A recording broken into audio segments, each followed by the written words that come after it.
Le Seigneur soit avec vous. Évangile de Jésus-Christ selon saint Jean.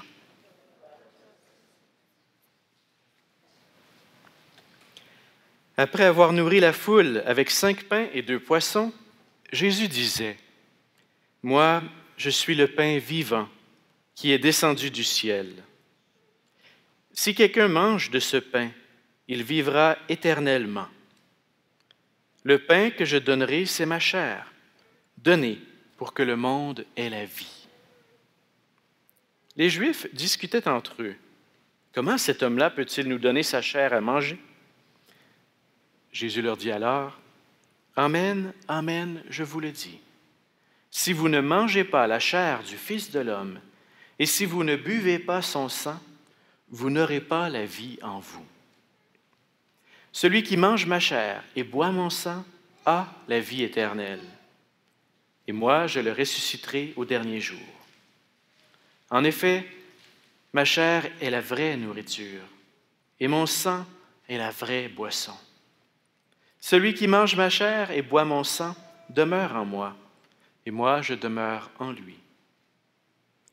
De même que le Père qui est vivant m'a envoyé, et que moi je vis par le Père, de même aussi celui qui me mangera vivra par moi. Tel est le pain qui descend du ciel. Il n'est pas comme celui que vos pères ont mangé. Eux, ils sont morts. Celui qui mange ce pain vivra éternellement. Acclamons la parole de Dieu.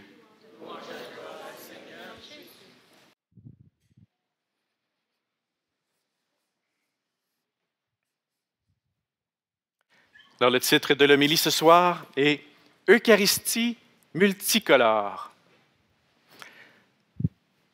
En cette fête du Saint-Sacrement, je me disais, il y a tellement de manières dont on pourrait parler de l'Eucharistie.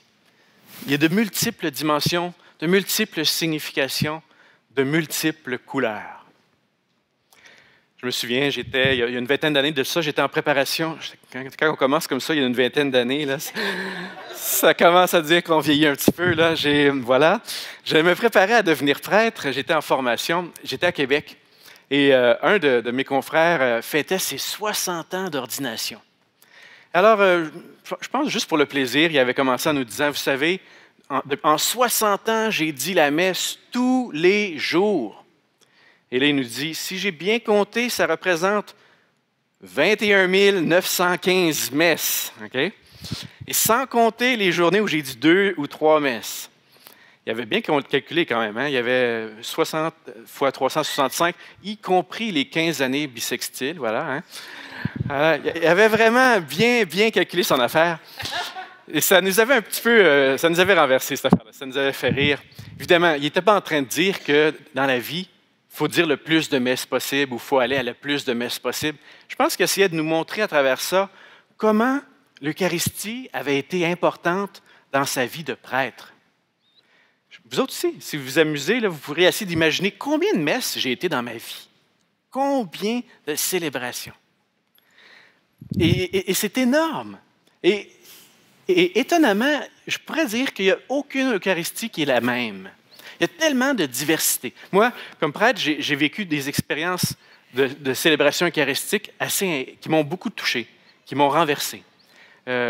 Assez spontanément, je pense à un événement, j'étais en 1994, j'étais en Chine avec un prêtre oblat, et on allait visiter le grand sanctuaire de Sheshan, qui est pas loin de Shanghai. Et on était dans une immense basilique, et il y avait seulement lui et moi. Toutes les autres portes étaient fermées et barrées. On avait eu la permission d'entrer, mais personne d'autre pouvait venir à cette Eucharistie. Et le prêtre, il pleurait en pensant à tous les chrétiens autour qui auraient tellement voulu être là. Alors, je me souviens, moi, on avait eu un texte que Dieu fait toutes choses nouvelles. Ça avait été un moment très fort pour moi. Un autre moment donné, c'était en 91, aux Journées mondiales de la jeunesse. Là, ce n'était pas 2 personnes, on était 2,5 millions de personnes. En Pologne, les régimes communistes venaient de tomber. Et là, des gens de tous les pays du monde. Et on se disait, on ne parle pas la même langue, on n'a pas la même culture, mais on se retrouve, on a la même foi. C'était absolument bouleversant. Une autre fois, j'ai célébré une messe. J'étais à Cap-Haïtien, en Haïti, la paroisse Sacré-Cœur, tenue par les Oblats. Et là, pendant toute la journée, une journée de prière complète, et la foi des gens débordante, touchante, renversante, vraiment, je n'ai jamais pu oublier ce moment-là. Un autre exemple, j'étais en Israël. J'étais sur le bord du lac de Galilée. Pas loin de Capharnaüm, il y a le mont des Béatitudes. Alors, on avait un groupe de pèlerins, on monte sur la montagne, et là, on célébrait la messe dehors dans un jardin, les oiseaux qui chantaient. Et j'arrive pour commencer la messe, et je suis incapable de rien dire, je me mets à pleurer. Et j'étais, hey, ici, Jésus était présent. Et cette messe-là, en tout cas, je peux vous dire, j'étais absolument bouleversé. On peut vivre des messes, puis il y en aurait plein d'autres exemples. Je suis sûr que vous aussi, vous avez connu des circonstances extrêmement heureuses. Pensez à des mariages, pensez à des retrouvailles. Tout d'un coup, la messe, elle a une couleur de joie, de bonheur. D'autres fois, il faut bien le dire, on a vécu des célébrations beaucoup plus tristes, où on est marqué par la peine, pensez à des funérailles, ou à des moments où on est touché par des épreuves. Puis, je dirais, les messes ne sont jamais les mêmes. Elles sont célébrées dans différentes circonstances. Parfois, on a des dispositions aussi. On arrive à la messe, on se sent très disposé. Puis d'autres fois, au contraire, on arrive là et on se dit, mais qu'est-ce que je fais ici? Hein? Qu'est-ce qui se passe? Où suis-je?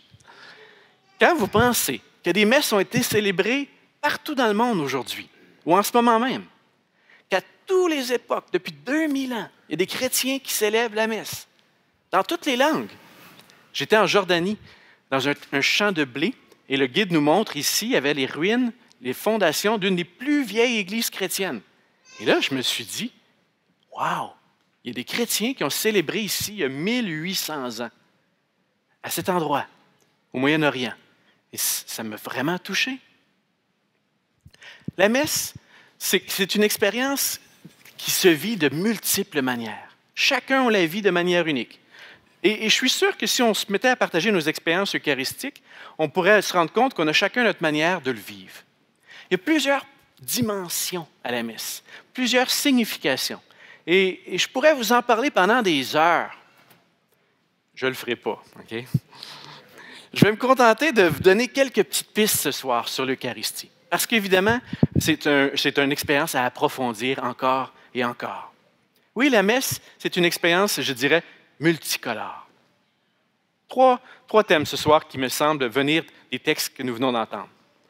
De l'Évangile, je retiens ceci. Jésus, il nous dit que manger son corps, sa chair et son sang, c'est le recevoir lui. Jésus est en train de nous dire que l'expérience de la communion au pain, au sang, au pain, au vin, le corps et le sang, c'est une expérience à sa personne.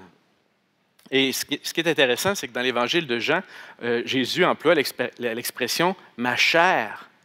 Celui qui mange ma chair, le mot grec, c'est « sarx ».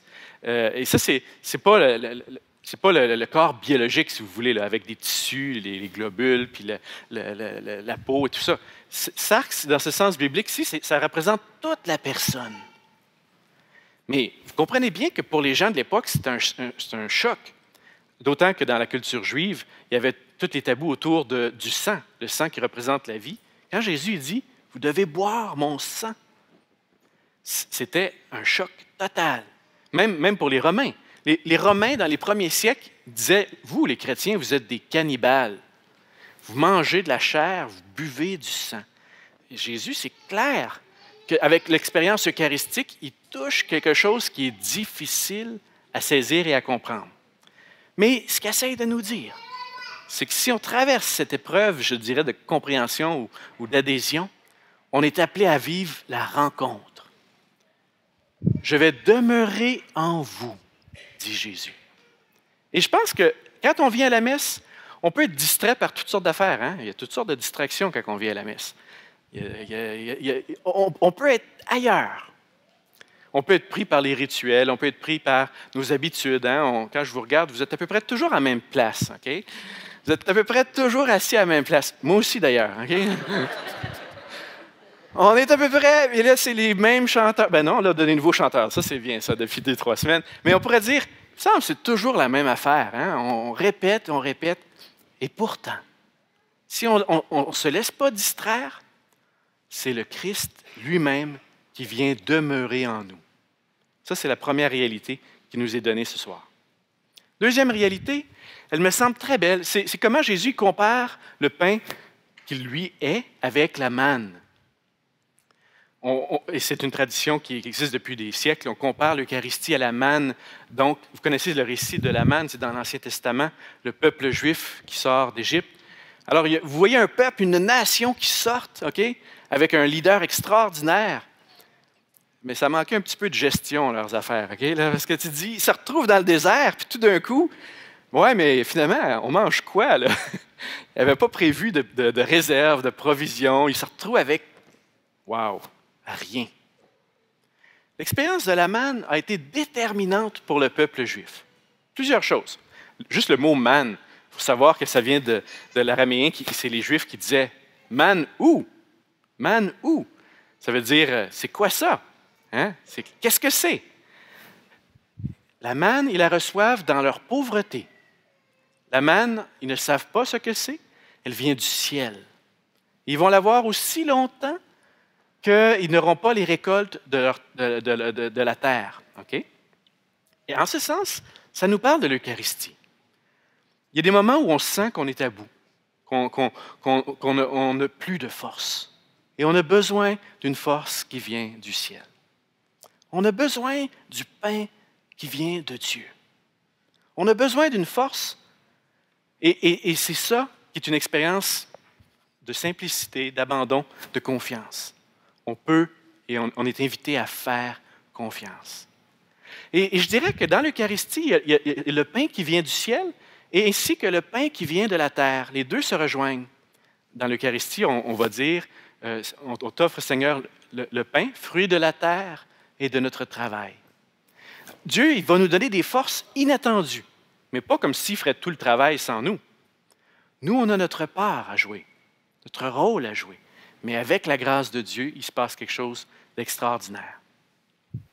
Alors peut-être que l'Eucharistie, pour toi, de temps en temps, tu sens comme les Juifs de l'époque en disant « Man, où? Hein?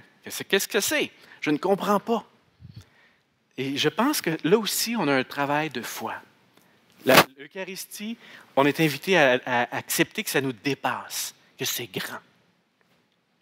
Troisième point que je donnerais par rapport au texte de ce soir, c'est dans la deuxième lecture. Paul, il nous dit qu'on est appelé à devenir un seul peuple, uni. Et dans l'Eucharistie, nous devenons un seul corps. Je regarde la paroisse que nous formons, la communauté que nous sommes. Il me semble que c'est un miracle de Dieu, qui est à l'œuvre à travers notre fraternité, qui grandit. Mais le lien qui nous unit, ça dépasse l'amitié ou les affinités. C'est un lien profondément spirituel. C'est Dieu qui nous unit. Et dans l'Eucharistie, à travers toutes les fractures du monde, nous nous retrouvons en Dieu. Chaque Eucharistie est un signe d'unité que nous espérons pour l'univers, pour le monde entier. Si tu vois des blessures, des fractures, des divisions autour de toi, amène-les dans l'Eucharistie. Demandons cette grâce à Dieu. Alors oui, ce soir, il me semble qu'en cette fête du Saint-Sacrement, notre Eucharistie, elle est multicolore. J'aurais pu vous parler de bien d'autres choses. J'aurais pu vous parler de la dimension de l'offrande, la dimension du sacrifice. J'aurais pu parler de la présence réelle. On parle des fois de l'Eucharistie dans le signe du repas, de la communion. J'aurais pu parler de la transformation du monde, et encore et encore. Il y a des multiples facettes à explorer. Je ne pense pas être particulièrement convaincant ce soir, et ça ne me dérange pas, parce que je ne pense pas qu'on peut être convaincu pour l'Eucharistie. Je ne veux pas vous convaincre.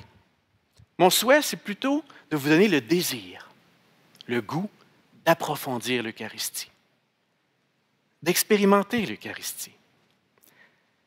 Et de peut-être entrer dans cette action de grâce. Eucharistie, c'est ça que ça veut dire, action de grâce.